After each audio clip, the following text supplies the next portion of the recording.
What's up mga Lodi? Ito si Alex Calleja at nandito tayo ngayon sa... Hindi ako sigurado pero ang sigurado ko, maraming mga problema ang kababayan natin na sasagutin ko dahil ako eksperto eh. Eksperto ako dyan. Kaya tara, mag-iikot-ikot na tayo at dito natin sisimulan.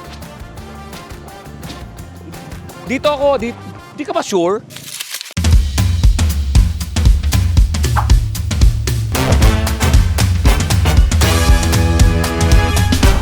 Kung di siguro, maniguro. Ito na nga ba sinasabi ko, no? Naghihintay tayo ng mga magtatanong sa atin pero may mga panahon talagang matumal. Wala talaga nagtatanong.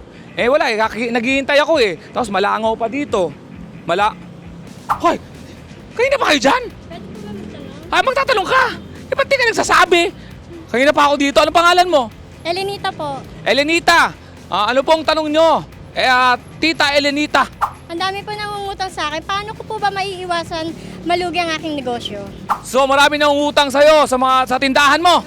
Tapos paano maiiwasan? Ganito gagawin mo. Yung tindahan mo, lagyan mo ng gulong.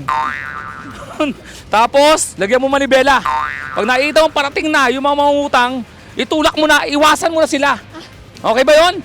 Oo, kaya pag makukulit, motor na ikabit mo. Yung electric, para bawal, pwedeng kahit coding, pwedeng kumandar. Okay, iwasan mo na. Pero ito pa matindi. Para hindi na umulit, medyo banggain mo. Huwag mo lang pupuruhan. Huwag mo lang pupuruhan. Siguraduhin mo lang na makakasurvive. Pilay-pilay lang. Para madala. Okay ba yun? Okay po. Okay ba yun, Jan? Haha, nice joke. Pero di siguro, Alex. Here's a tip for our Lodi to keep your business safe from losing money because of unpaid utang or debts. You need to set simple rules for lending to customers. First, decide how much utang you are willing to give and have a list of who owes you money. You can ask customers to pay upfront for some products or services, or you can offer them an easy payment plan with clear deadlines.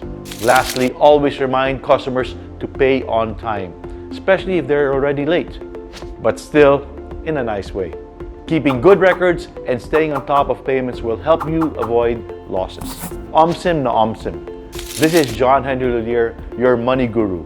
And don't forget to like and share para laging updated on our Money Guru episodes. Tutok lang palagi, Money Guru, dito sa Money Guru.